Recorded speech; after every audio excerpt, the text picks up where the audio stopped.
We're talking actors and directors who put on the shows. We're talking playwrights and designers who you'll want to know. From the very first rehearsal to the final curtain call. We might be off Broadway, but we're talking about it all. 'Cause we're two local gals With global pals, it's everything, everything, everything theater. with Benita. And Ellen. Hello, everyone, and welcome to the Everything Theater Podcast, the podcast where we talk about everything theater. And goodness gracious, there is so much to talk about. Hi, everybody. I'm Benita Zahn. And I'm Ellen Cribbs. And we are so excited today because we are being sponsored by Harbinger Theater. They have a production of Destroying David coming up. And it's written by Jason Odell Williams, who is our wonderful guest today. So this is very exciting. If you live in the 518, we can tell you all about this show and Jason's other work, and you can come check it out. Let me tell you a little bit about the show and where you can watch it. It's running at the Opelka Gallery, which is 140 New Scotland Avenue, running from April 9th through the 16th with a Pay What You Want preview on the 6th. Tickets are only $15. The show is Destroying David. An unnamed art restorer grieving the death of their dear husband, David, believes the only way to heal is to destroy the most beautiful thing in the world, Michelangelo's David. And also, if you arrive early for the show, you can see Judith Braun, My Pleasure, which is an immersive exhibition of large graphic paintings, wall drawings, and sculptures, now in view at the Opelka Gallery through April 23rd. And I just have to give a shout out to the Opelka Gallery. It's a wonderful space to go and take in an exhibition because there's a fabulous intimacy about it. So, treat yourself. And it's just so easy to access. It's right near Albany Med and the law school. It's on the edge of the Sage College, the College of St. Rose, the Sage College, the Russell Sage College campus. I always gets all those R's, get me in trouble. And I'm a trustee of Sage College. But, and we want to welcome Jason Williams, the playwright, to the conversation now. Hi there, Jason. Hi, Benita. Hi, Ellen. Thanks for having me. When Ellen was doing the introduction to this, what struck me is if you are a fan of J.D. Salinger, there is a similar theme, and we see it in you know where I'm going. I think. Yeah, I'm not sure. Go ahead. Yeah. I think it was in Raise High the Roof Beam Carpenters, where there is a family friend who is, he's talking about, and she's outdoors, and she's a blonde child, and she's so beautiful that he can't handle he's overcome by the beauty of it and has to throw a rock at her and mars her face so ever so slightly for life.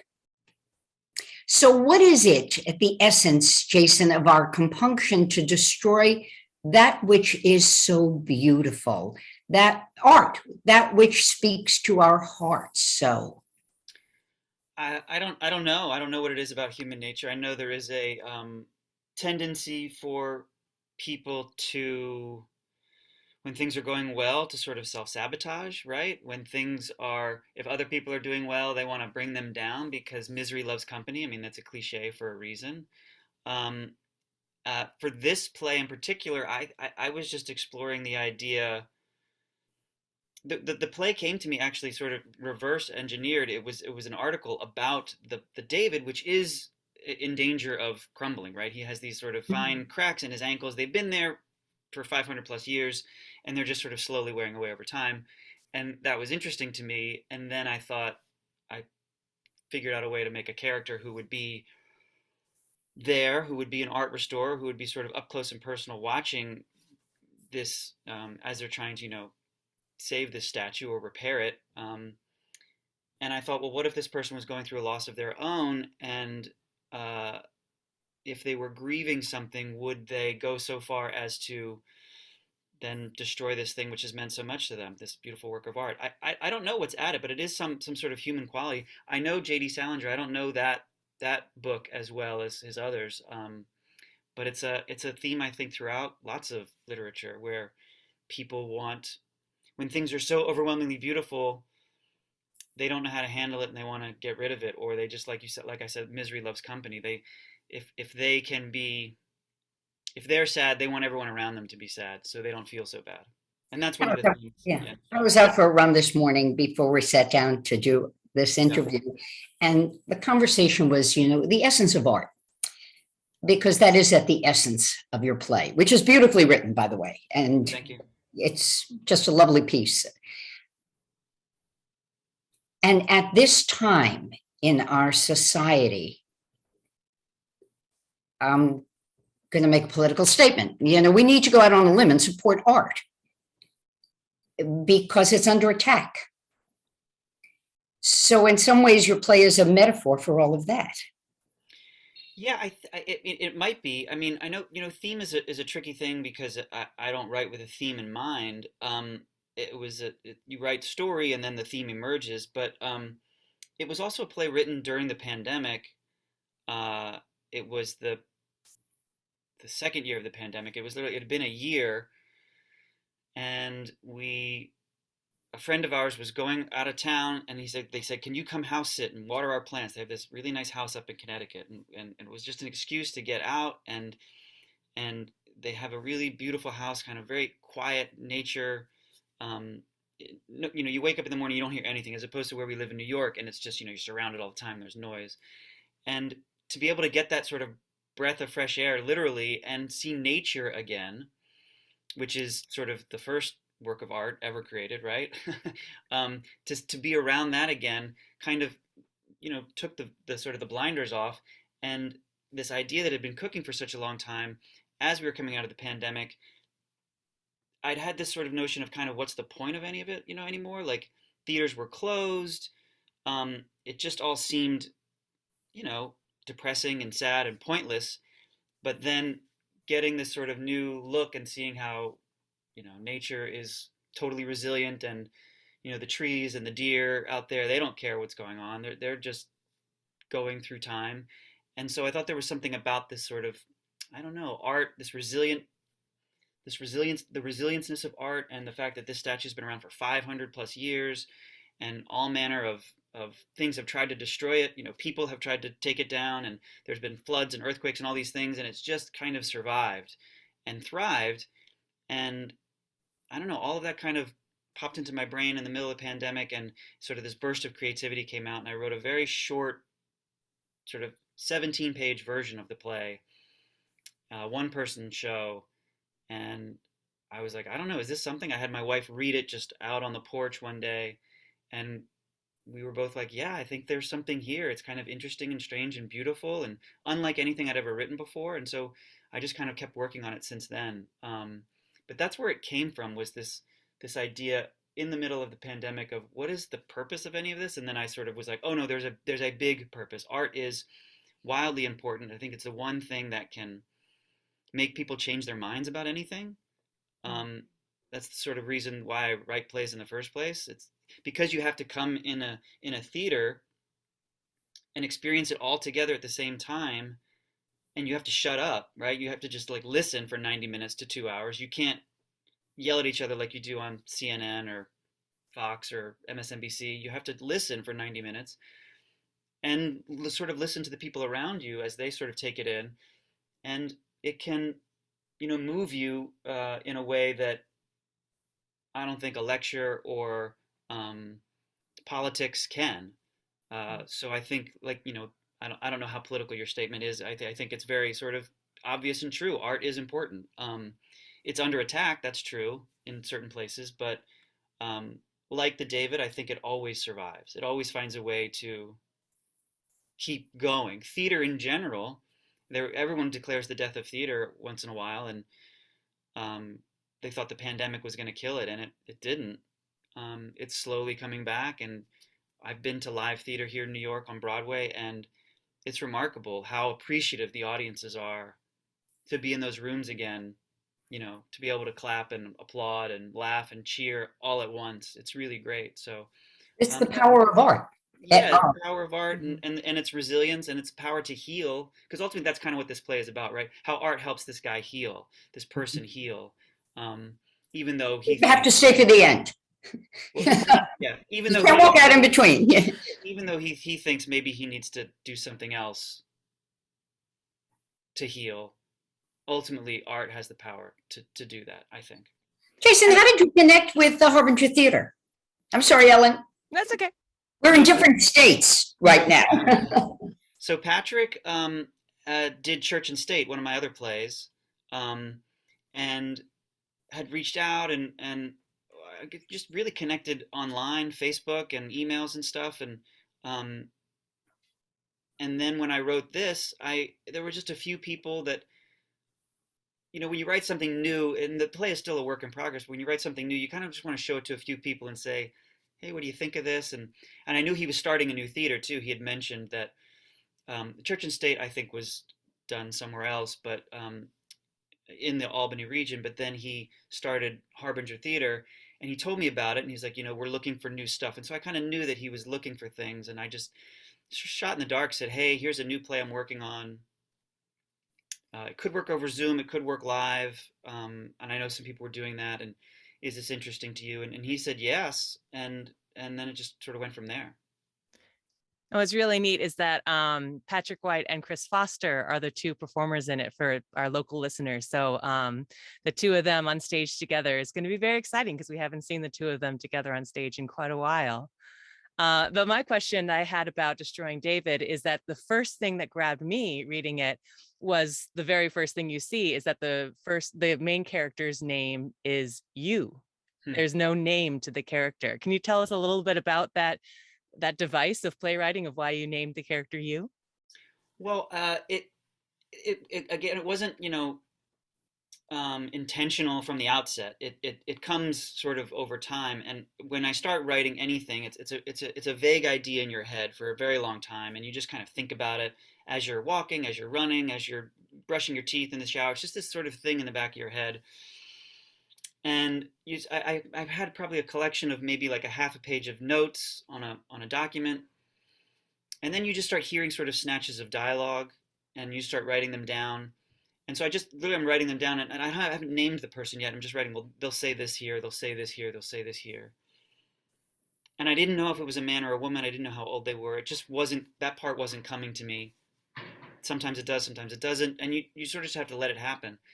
And then I just kept writing it and writing it. And then finally I was like, well, I'll just say you, because you do this, the person reading this, that's you. And I wanted the reader to feel like it was them doing it, almost like the way you would read a J.D. Salinger sort of short story, where you feel like it's you that's doing all of this. And there are a few stories that use that, what do they call that? The second person instead of the first person. I don't know what it is.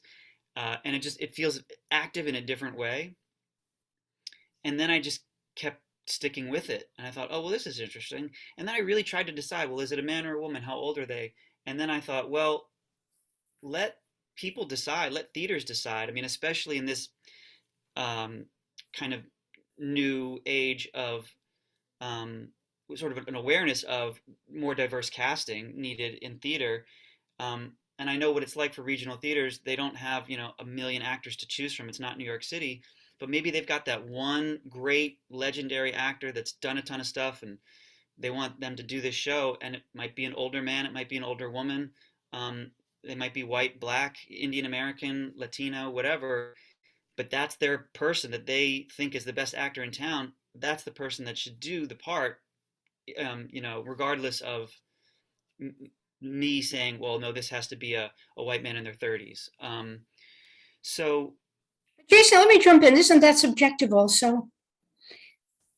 Who you think, it's like art. Who do you think is the best actor? Ellen and I work in this community, and she may think it's, Joe, and I may think it's Tim, for different reasons and different interactions, which seems to me to get back to the heart of your play, is the interaction, the impression art has. Yeah, I mean, it's subjective, but that's why I think it's the, director and producer, their decision to decide, this is the person that I really see in this part. And then also it's kind of cool for me as a writer to see different places choose different actors to do it, and I can hear about it or read about it and see how it informs the play in a different way.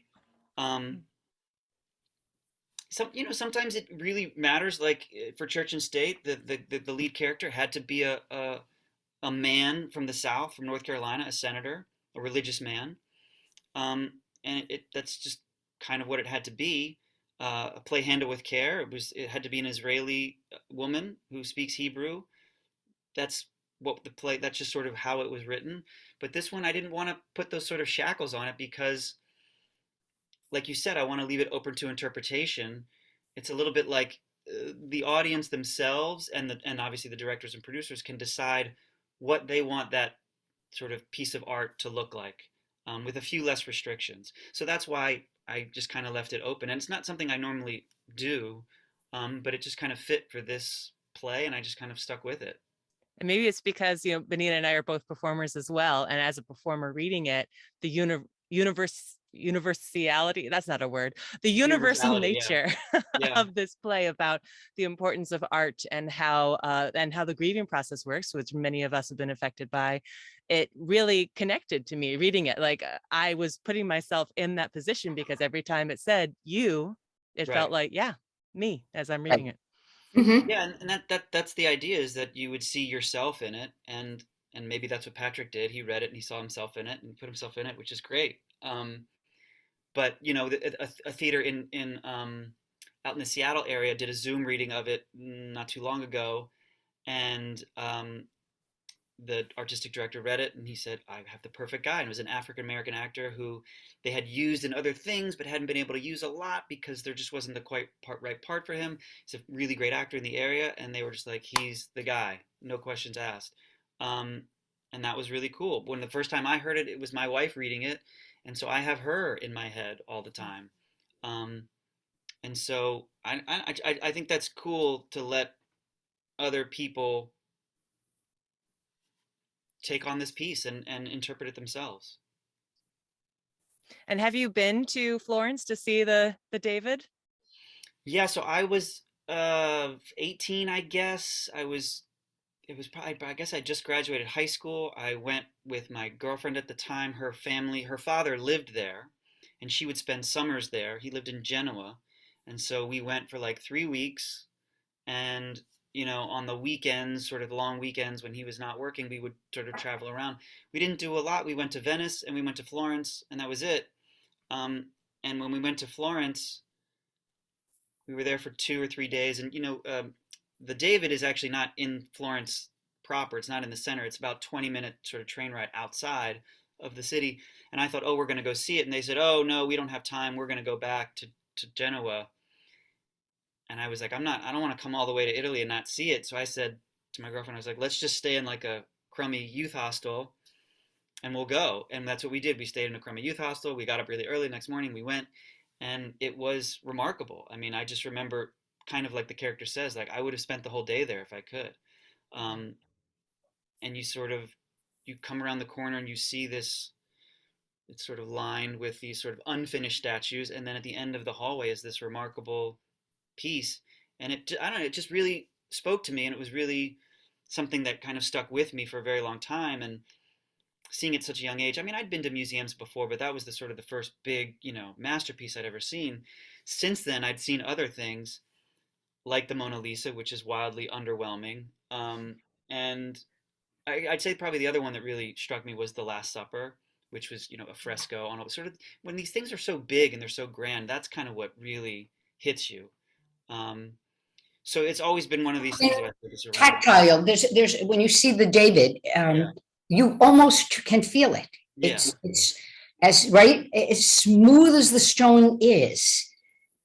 You It's come away. three-dimensional. There's also nothing between you, right? The Mona Lisa's behind glass, and paintings are usually in a frame on a wall. And like you said, it's two-dimensional, but it's three-dimensional. You can almost go all the way around it. They won't really let you go behind it, but you can go sort of to like, sort of 3/4 of the way around.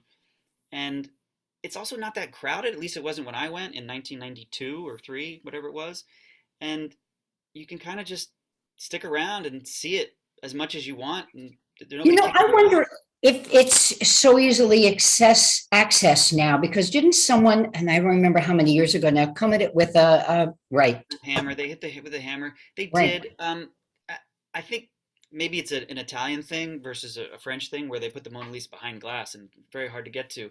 They just still have their little ropes around it, and they just have more security people there. But that was in the '90s that guy did that. And nothing's happened since.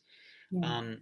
Now the biggest fear is earthquakes, which is nothing you can really do about it. But Which is the essence of what your main character is looking, part of the project, to protect it against an earthquake. right, that's sort of maybe the biggest thing that can take it down are these like mini earthquakes that happen in Italy all the time, or a big one, and it's already kind of vulnerable, and his ankles are actually very thin, remarkably thin. Like it's not quite. It looks perfectly proportioned, but his ankles are actually thinner than they probably would be in real life if David was built that way. So it's just kind of precarious. But I mean, 520 something years, it's And thin ankles apparently is the hallmark of a fabulous athlete.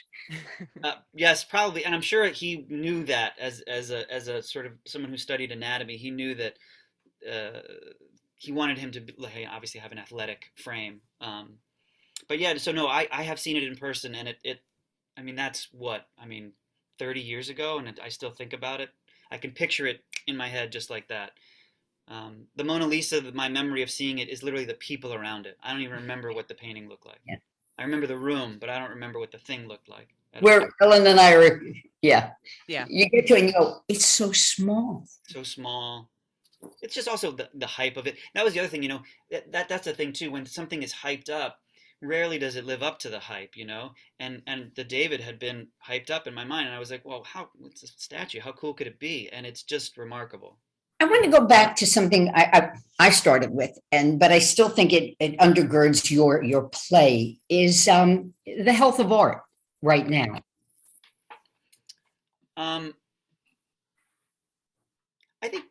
I think it's one of those things that you never know what it's like really until 10, 20 years from now and looking back. It's hard to see what's happening right now when you're in the middle of it. I know there's a sort of a movement right now of cancel culture and woke culture and PC and this and that, and people are saying you can't say what you want to say, and artists are being censored and this and that, and that's been going on forever. And artists find a way, and we bob and weave and we figure it out. Dynamics and culture shift and change over time, and I mean, the pandemic is a remarkable event, and that has changed things. But I think art is still being created and thriving. It's been an adjustment period, but the pandemic happened in March, and by April, a theater had called me from Florida and commissioned me to write a play, because they were like, we're not going to take this lying down. We're going to use this time to, make sure writers are doing their thing. Well, we can't have live audiences, but we can have writers working. They had like 20 or 30 writers commissioned and a couple of plays workshopped, and mine was chosen, and we did a full production in Florida, masks on for the audience, and they had to shut down for a week because of COVID going through the cast, but they just kept going. So I think art it's a constant state of 2 steps forward, 1 step back, 2 steps forward, 1 step back, but it's never going to go away.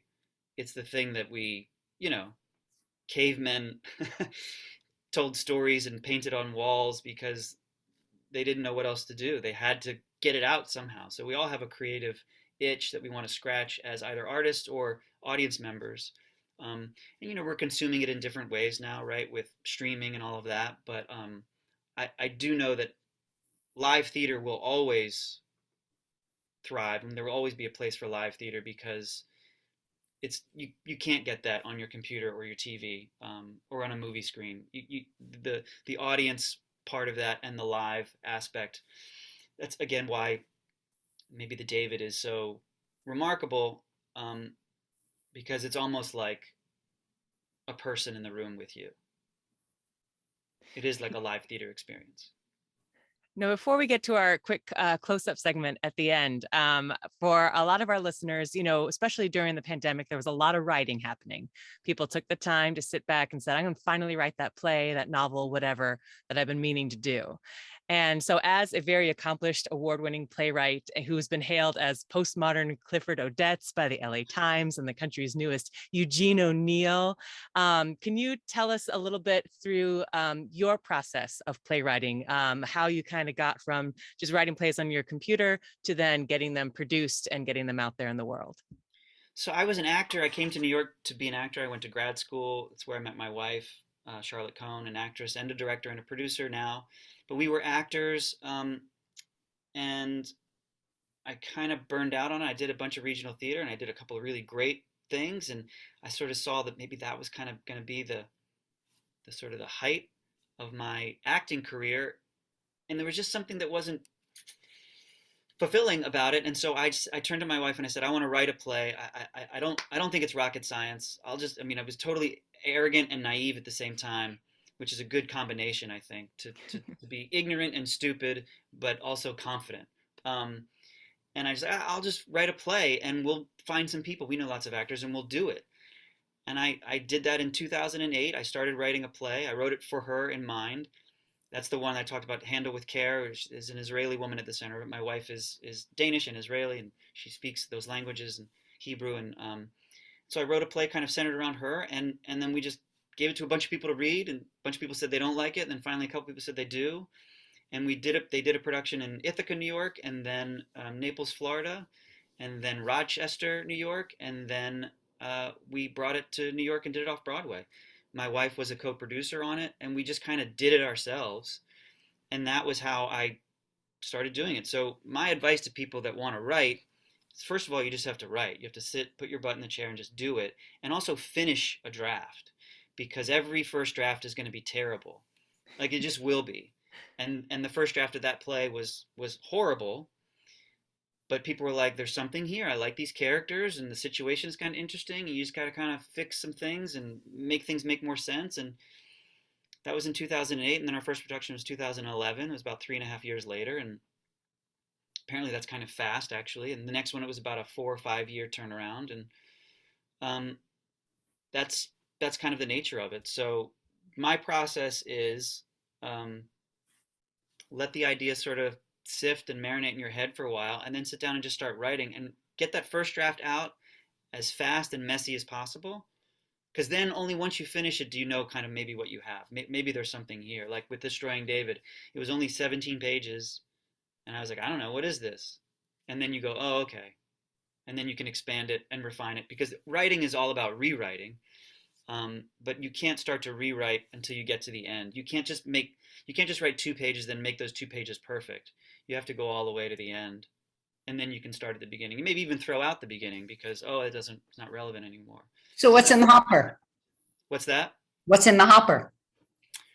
What's in the hopper? I've got a play that I'm most actively. It's a new 4-person play, kind of a romantic comedy that's going to be done in Rochester, New York in the fall, and then in Michigan the following spring, the same play. So that's the one that I'm working on the most. And probably the other big thing is I'm writing a musical with my wife, which is something I've never done before. We've got somebody, very talented composer, writing the music and lyrics, but that's something we've had an idea for maybe 10 years now. And just again, during the pandemic, we just got our act together and we were like, let's do it. We finally wrote an outline, and then over the last year found a composer, and we actually finished our first draft maybe about 3 weeks ago. And so that's the big, but that'll be, I don't know, 2-3 years down the road before that's anything. But those are the 2 things I'm working on right now. Bravo. Yeah. Well, in our last 3 minutes, we have our close-up segment, which is talking all rapid fire questions just about you. Okay. So Jason, are you ready for your close-up? I am ready for my close-up, Mr. Mill. So Mr. what was the DeMille. moment in your life where you knew, I just have to do theater? 4th grade, they made us do a play. Everyone had to do the play, Wizard of Oz. I got to be the Scarecrow, and the dress rehearsal, a kid next to me, the Tin Man, improv'd a joke. I thought it was funny. The next night, I stole his joke and did it in front of people. And I got a huge laugh. And he looked at me like, nice, that was cool. He didn't care at all. And I was like, oh, this is great. So I learned about being a writer, which is stealing. All good writers steal. And I also got that adrenaline rush of the laugh. So I was in 4th grade. That's when I knew I wanted to do this. What did your family think when you said, theater's my route? That's what I'm going to go do. They were very supportive, but my dad's a lawyer. My mom worked in advertising. My sister became a lawyer. This was not their thing. It was very much like I was, from a different planet. They're very funny, and they have a great sense of humor, and that's where I got my sense of humor from. And so they appreciated all the stuff I did, but they were a little worried how you're going to make a living, but very supportive throughout, and came to everything that I was in as an actor and as a writer, and they've been great. But it's something that they are like, I don't understand how you do it. She's my mom's cousin, came to see one of the plays and said, he wrote all those words? How does he write all those words? So they're supportive and I think fascinated and bewildered by the whole thing. Kind of like, how did you learn all those lines? Yeah. That's the writer's question. It's the writer's version of that. Yeah. And is there a certain play out there that has had a huge impact either personally on your life or on your work? Oh, that's really hard. I mean, I would say Hamlet as a play because I got to do it in college and it informed a lot of what I do. But also, I remember seeing a chorus line when I was a kid. My parents brought me to New York. Not that I'm into musical theater, but that play is about theater. And seeing that as a kid, I remember thinking the actors were looking right at me. Now I know they're just looking into the lights. And I was that one was a big kind of, I think, touchstone and influence as well. But then I think all of like Neil Simon's plays, I was in a Neil Simon play in sort of post-grad college, and that sort of rhythm and kind of a comedy with a little bit of heart is anything like that really speaks to me as a writer. Jason, does you in this play have to be a man? No.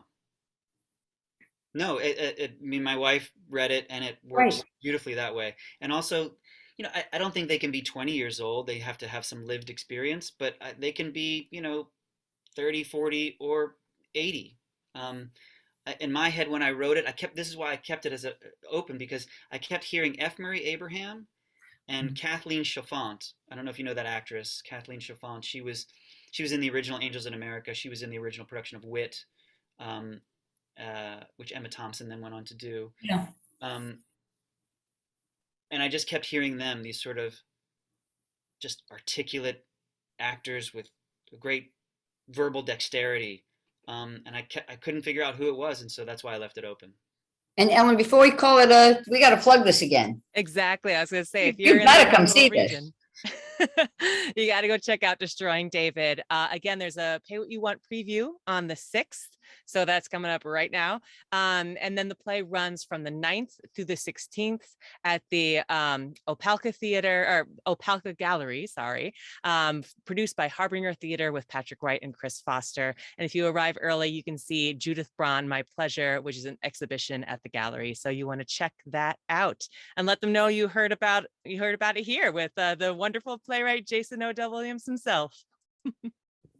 Thanks so very much. All the best to you. Looking forward to what's coming out of your computer down the road. Thank you very much. Thanks, Benita. Thanks, Ellen. Thanks for having me. Appreciate it. And for our listeners, I'm Ellen Cribbs. And I'm Benita Zahn. Thanks for spending time with us. We'll see you next time here at Everything Theater. Be well.